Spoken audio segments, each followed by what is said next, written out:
It is NFL Daily by Chat Sports. Tyler Jones here, and I got a little question for you. Who is your favorite NFL player? There's no wrong answers here. Let us know in the comment section. Shout them out, and we'll get started with this mailbag show. Let's start with NFL Fan 69. Nice. Could the Ravens trade for Danielle Hunter?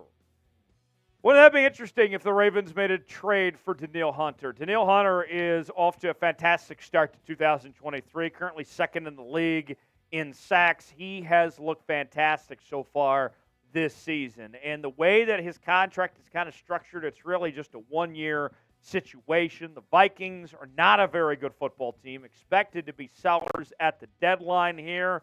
Watch out for the Baltimore Ravens to make a potential move to bring him in. I think the Ravens are among a number of teams that would be interested in the services of Danielle Hunter. You look at that Ravens team, and they're a very solid bunch.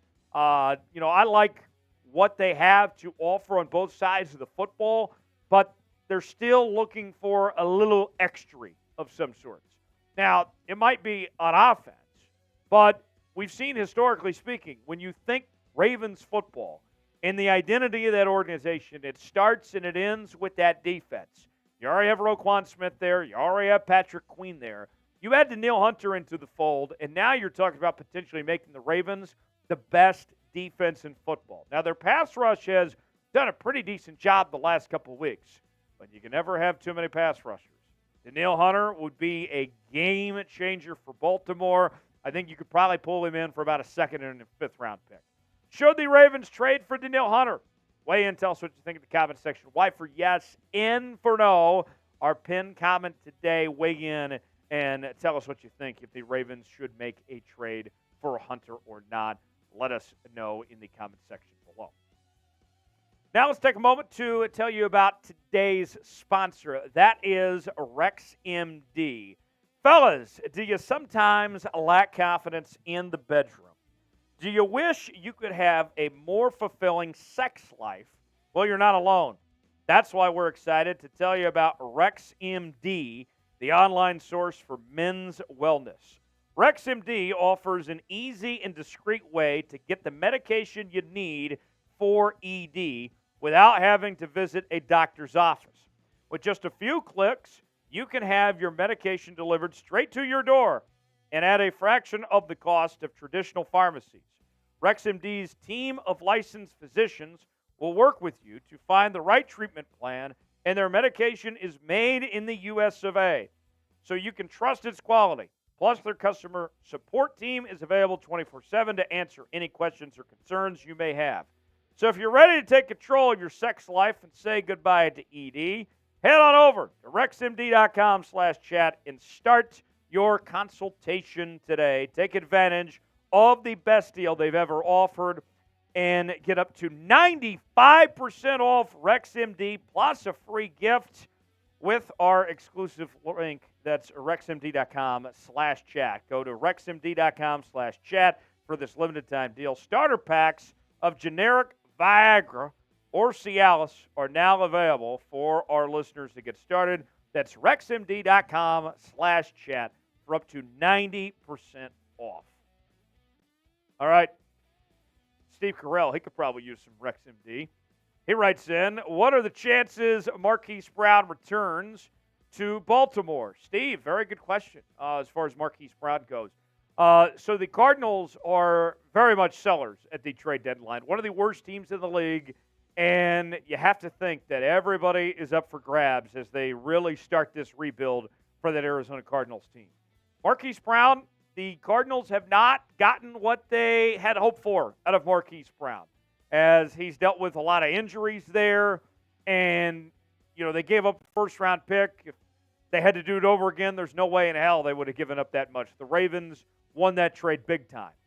Now, as far as going back to Baltimore, it's possible, but I don't think Marquise Brown really liked his time in Baltimore. He made it very clear that he didn't like the system that was in place, and even this Todd Monken offense isn't necessarily going to fulfill, I think, Marquise Brown's desires of what he's looking for. So I doubt it that Marquise Brown comes back to Baltimore, but with OBJ kind of inconsistent at the moment, and the Ravens going all in on this year, I wouldn't rule out them bringing in a receiver, but I would be surprised if Marquise Brown was that receiver for the Ravens.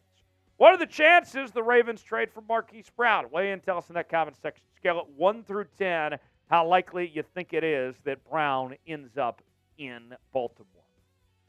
If you're looking for more daily NFL coverage, you've come to the right place. NFL Daily by Chat Sports is bringing you daily news and rumors. We also do our live Red Zone channel on Sundays. We do mailbag segments and more.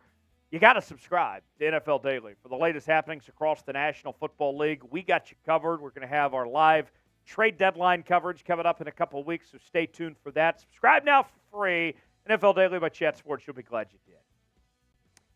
Cameron writes in, do you think we will trade Davante Adams, and what would be the best price for the Raiders in return?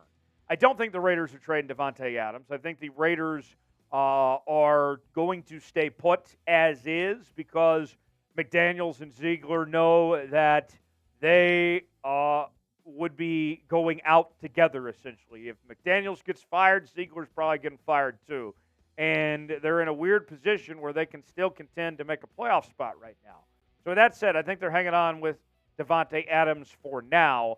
I would be shocked if they got the return on investment of what they got when the trade was made a couple years ago when the Raiders gave up a lot of picks to bring in Davante Adams. I think at this point, with him being a little older now, with him being on that huge contract, you probably get a first-round pick, and that might be it potentially for Davante Adams.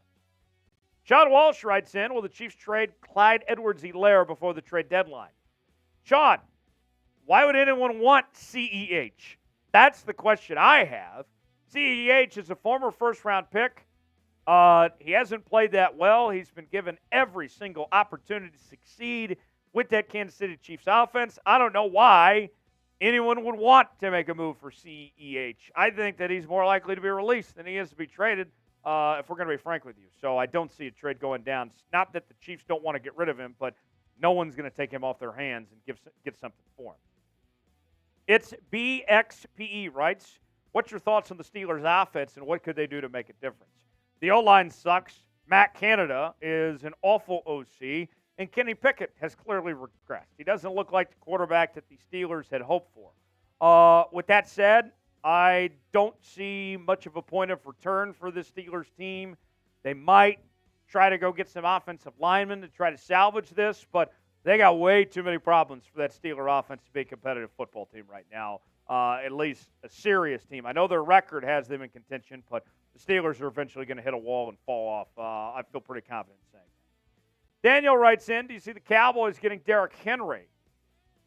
That's a good question. I think Derrick Henry, anyone that's willing to give up a good trade package could have a chance. I would be surprised if Dallas does, though, because you already have Tony Pollard there. Deuce Vaughn, there's a lot of excitement about what he could potentially bring to the table. Somebody could make an aggressive move for Derrick Henry. I doubt Dallas is that team to do it, though. Joshua writes, what are the odds the Ravens are getting Jerry Jeudy? That's an intriguing idea, Joshua, sending Jerry Jeudy to the Ravens. And, you know, if you send him to Baltimore, he'll get playing time immediately.